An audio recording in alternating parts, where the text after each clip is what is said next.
Coming up on Inside the Summit League, the Jackrabbits and the Coyotes claim cross-country championships. The SDSU men and the USD women run to team titles. IUPUI goes to Brookings and shakes things up in women's soccer with a win over South Dakota State, but does it pay off in the end for the Jaguars? And a great story out of Denver on a men's soccer player who escapes an abusive upbringing. He helps his mother in her fight against cancer and finally finds a home in the Pioneer program.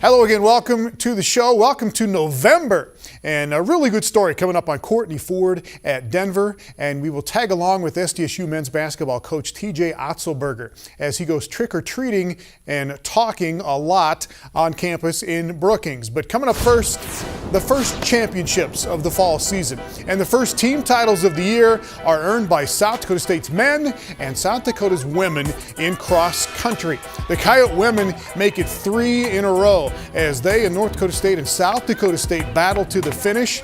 Emily Dene wins the individual championship, followed by South Dakota State teammate Rachel King. And then come the Coyotes. Julia Noah in 3rd place, Erin Wetstein of USD in 4th place, Zoe Johnson of IUPUI there in the top 5. Emily Brownotter of North Dakota State is the top finisher for the Bison. But South Dakota puts its first 5 runners all in the top 15, a team total of 43, and a 3rd straight Summit League championship for the women at the University of South Dakota. A lot of heart and a lot of resilience. Not having our top 4 from a year ago, win a conference championship, I'm overwhelmed. They never quit. They never quit. People step up, different one every week. I mean, I felt really good for the first half of the race, and when I got up to the top of the hill right before the 3K, I was like, yes, like this is the day, like let's go, and my legs were feeling fresh, and with about probably 2K to go, my legs started to tighten up a little, which is inevitable with any race, but otherwise I think I did all that I can, and I just kept thinking about like running for my team, running for my coaches, and family, everything, so I'm happy with it. I'm thrilled right now. I've worked for this all summer long, and so it's like great to actually see it pay off.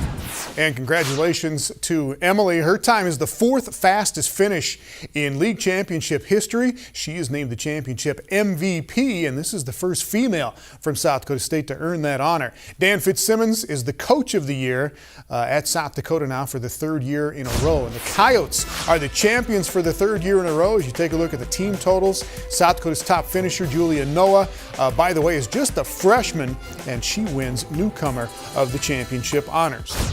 Now the men, Logan Kitchen and Sam Williamson of Fort Wayne out in front early on, but this race is dominated by IUPUI and South Dakota State. At 4 Jaguars and 6 Jackrabbits finish in the top 10 spots. IUPUI's Robert Murphy continues an outstanding senior season, kicks it in at the end to take the individual title by more than 7 seconds. South Dakota State senior Joel Reichow in 2nd place with sophomore Ayub Kasim of South Dakota State right behind him. And then Damon Pruitt from IUPUI. And then Trevor Capra from South Dakota State. And then Kyle Burdick from South Dakota State. And you get the idea. The Jackrabbits take the team title with 25 points. IUPUI 2nd with 33. And Mr. Murphy as the individual champion. It obviously feels great to win individually. I mean, we've been back-to-back, won back-to-back here as a team, and I was hoping we get 3rd, and I wasn't really thinking about myself. I was thinking about more the team thing today because it's all about team effort. But as for myself, yes, I'm obviously really happy. There are a lot of similarities to last year when we hosted and didn't quite get the job done. And we had a little bit different race strategies today. We just wanted to make sure that everybody was into the race and feeling good before we made any moves. And so I think they're satisfied with winning. Again, I think we're kind of had one eye kind of maybe looking forward just a little bit towards the NCAA regional race, but we'll see how the next 10 days go kind of leading up to that, and hopefully it's a good one for us. Well, the NCAA Regionals coming up on November 11th in South Dakota State. Looking forward to that. Rod DeHaven earns Coach of the Year honors. It is the 5th time for him as the Coach of the Year in the Summit League. Robert Murphy is the championship MVP, and it was tight at the top, and least is best in this sport as far as scores go, and South Dakota State claims the team title, the 5th time in the last 8 years that the Jackrabbits have won it. IUPUI had won it the last 2 years. The Jags in 2nd this year. And the newcomer of the championship is IUPUI freshman Jacob Stan.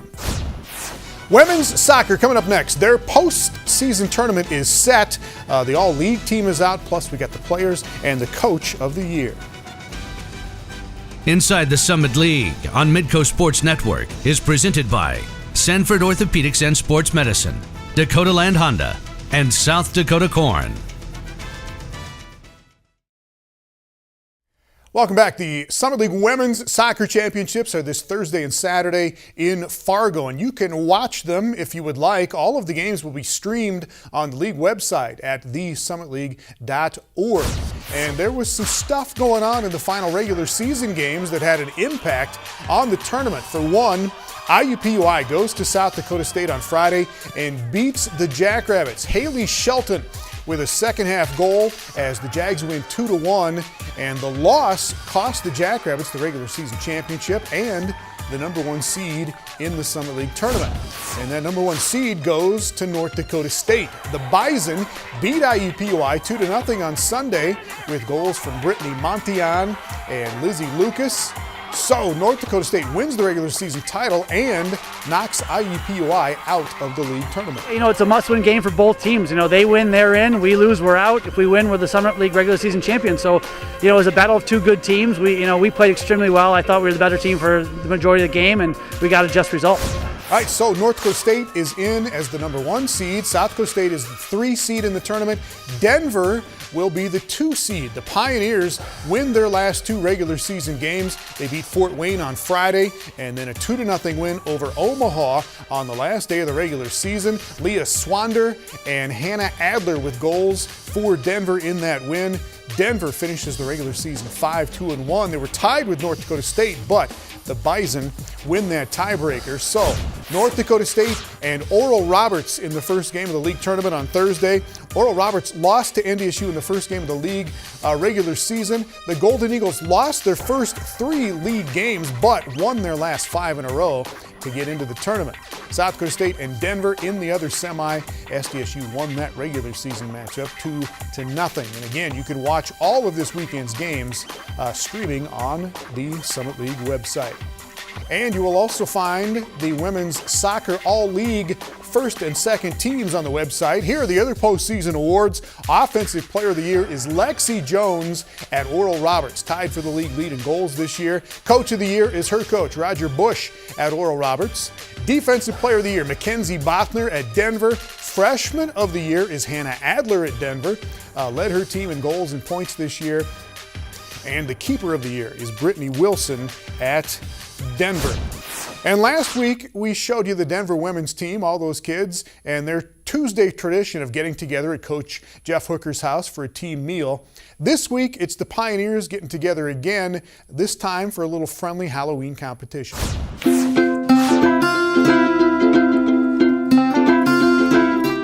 The DU women's soccer team know that to earn the win, they have to be precise and creative.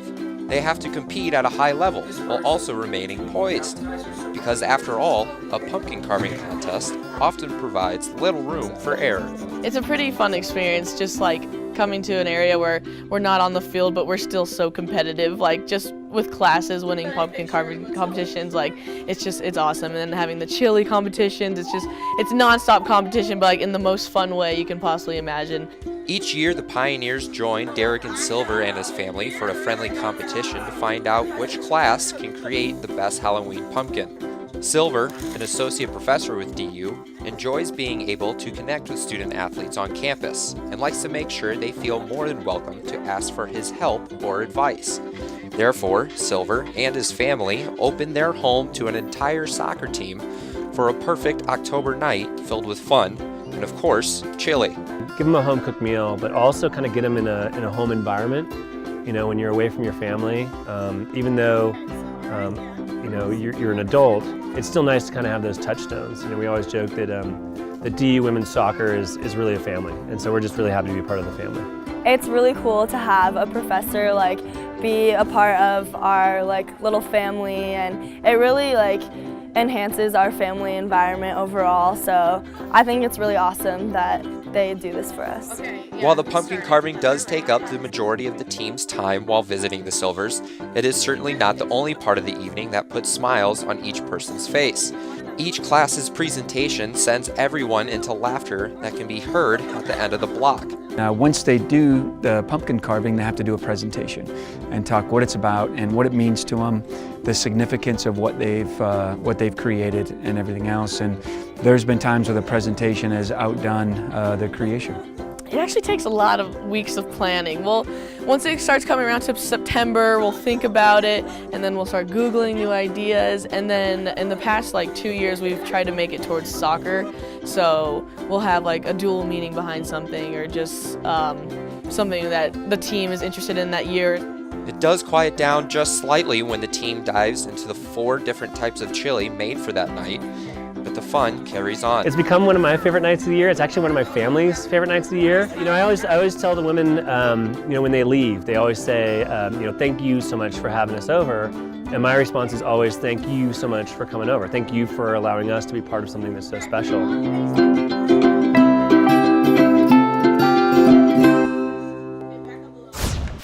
Thanks again to Shane Carney in Denver with that story. Men's soccer coming up next. Denver at Omaha in that big match from the weekend, and a story of survival and family and courage with this young Summit League star. Welcome back. Final games of the regular season in men's soccer coming up on Saturday. Fort Wayne and Oral Roberts and Western Illinois and Eastern Illinois, all of those are tied in the league at 2 and 3 right now. So 2 of those 4 teams will get into the postseason tournament depending on how it shakes out over the weekend. Now, Denver and Omaha are already in. The league leaders played to a scoreless tie in Omaha on Saturday. James Bannon Schneebeck makes his first start of the season as the keeper for Denver, and he keeps Omaha scoreless. Fazlo Alihajic, the leading scorer in the league, comes as close to scoring as anybody would get in this match, but both keepers were great. Joseph Giddis making saves for Omaha, and they go the distance in a 0-0 draw. So Denver is done for the regular season. The Pioneers are 5-0-1 in league play. Omaha can still tie them. Omaha finishes up the regular season this Saturday night at Oral Roberts. Well, a lot of times we watch Summit League athletes and marvel simply at their ability and their performance, but it makes it even easier to root for your favorite player when you know their story, especially when they have a story like Courtney Ford at Denver. I'm Courtney Ford. I'm a junior here at DU, and I'm a center back. He was like a Bambi deer when I first saw him. You know, his legs were all long, and he was just kind of learning how to use them. We always have goals in place to be better on the field. It's the highest that we've ever been ranked as a program, but at the end of the day, we want to be one, and we're not one yet. We knew that there was have to be a lot of development, but Courtney's wired different than others. As a group, I think that we're ready for every challenge that we face. He walks the walk, and I think that above everything, his story is what motivates him, what propels him. Had a few road bumps. Lived in Kansas City. Split time with my mom and dad up until 2007, 2008. I spent every other weekend with my father. Those weekends, I mean, it was an abusive household, it was an abusive situation. I didn't know there was anything wrong with it. I thought that's how all dads were. I was a transformer, you know, like I was energetic, happy when I was with my mom, and then I was so scared to mess up anytime I was with my dad that I was a mute. Like I didn't talk, I tried to sleep as much as I could. Definitely some comments said where our lives were in danger. You know, we ran, so we knew she loved Colorado, so we came here. And just to start over and clean sheet, and then from there on we had a some other things to get over, but from there on, it was just we wanted to get out of that environment. You know, for us, you know, it is part of the story that we did know in the recruiting process. You know, we take great pride in our human capital here, and I think when we have a foundation for success, and when we're laying the foundation of that, it's about getting really, really good people in there. And you know, Courtney fit that bill, and that's why we were so attracted to him.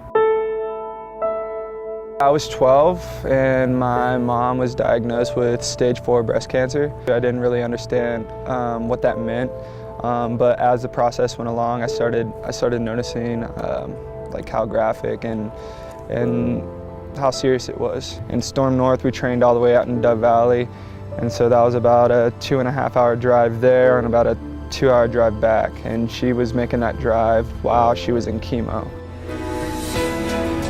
But we were able to fight it off together. She's strong and she's healthy now. He's an amazing kid, and you know, he's one of my favorite kids that I've ever coached or played with. He's selfless. You know, most kids that want to go pro, you know, are just looking at it because they love soccer. He's doing it to put food on the table and you know, to take care of him and his mom. Go back and look in the scrapbooks and kind of look at pictures from where she was then and where she is now. You kind of have much more respect for it, you know. But I mean, at the end of the day, I knew how strong she was, and she knew that we only had each other, so we had to get through it together. So because of it, I think that our relationship is stronger. Well, up next, volleyball. Audrey Rieg and South Dakota stay on top of the Summit standings, with Denver right behind them as the Pioneers up the league's longest win streak to 6 in a row. Now to volleyball, in South Dakota and Denver continue to set the pace as we get into the final 2 weeks of the regular season. Denver is the only team to beat South Dakota in a Summit League match so far, and that win is part of the 6-game win streak that Denver is on right now. Denver over Fort Wayne 3-1 on Friday. Kayla Principato with 16 kills, and she leads her team in that category. She is the only Denver player in the top 17 in the league in kills right now. They don't necessarily kill you with kills, they kill you with efficiency. Denver leads the league in hitting percentage, and they are tied for the league lead in fewest errors committed so far. Anyway, Denver is 10-2 in the league right now, and that is a half game behind South Dakota. USD 10-1 in the league, and in those 10 wins, they have lost only 3 sets total.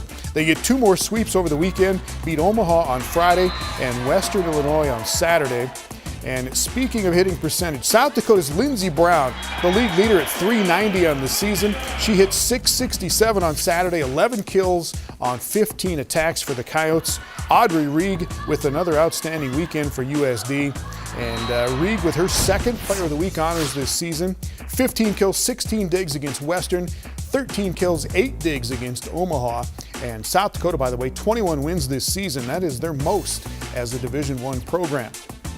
And how about Ashley Beener at South Dakota State? Senior right side having a sensational year as well. A career-high 25 kills in SDSU's loss to Oral Roberts on Friday, and then 18 kills and 4 aces as the Jacks knock off Fort Wayne on Sunday. Well, up next, another episode of Get to Know TJ Otzelberger. The South Dakota State men's basketball coach goes out on campus and tricks and treats students on Halloween. Inside the Summit League on Midco Sports Network is presented by Sanford Orthopedics and Sports Medicine, Dakota Land Honda, and South Dakota Corn. Welcome back. TJ Otzelberger is the new men's basketball coach at South Dakota State this year. And all summer and all fall, he has been out and about meeting and greeting and introducing himself to the students in Brookings. And it's been pretty funny to watch for the most part. Here is the latest edition of Otzelberger on campus. Looking forward to meeting some students today at Young Hall and Benoist. We are going trick-or-treating, but we're handing out the candy to the student body. Come on out. Get yourself some Skittles, a Milky Way, a Snickers. Love to get to meet all the students coming out. Look forward to seeing you. All right, we got some candy, Snickers, Milky Way, grab whatever you want. Have at it. You're gonna need some extra energy for Call of Duty. Do a Snickers. So you're a basketball fan. You come out to the games here at all? Yeah. All right. Yeah. Here's the deal. We got this poster here What's your name again? Ryan. To Ryan. So Ryan, we need you to come out and support our team. All right. Whenever you can. This is our schedule. And we appreciate, next Thursday, Hard Rockers are actually going to be here for an exhibition game. Uh-oh. Yep, absolutely. Awesome. Oh, got it. Good stuff. Perfect. Tweet at us at the men's basketball. Come out to the games, man. Sure you don't need any more candy? I'm all right. You're a good sport, man. Hey, thanks. Good luck with Call of Duty. Hey, thanks. Have a great day. So if I point to a player and see if you know their game, this is going to be on national television right here. So it's a big opportunity for you to prove yourself. All right, right there. What's his name? Michael Dom. Michael Dom. Right here. Read something. Yep, read something is right. What about right here? I don't know him. I don't know him either. And that's Skylar. Yep, you're 3 for 5. Great job. Are you a basketball fan? Yeah, I'm actually a cheerleader here, so I'm a pretty big basketball fan. All right. Awesome. So can you name some of the guys on our team? Skylar. Yep. Simon. Yep. I'll give you this poster right here. What do you think?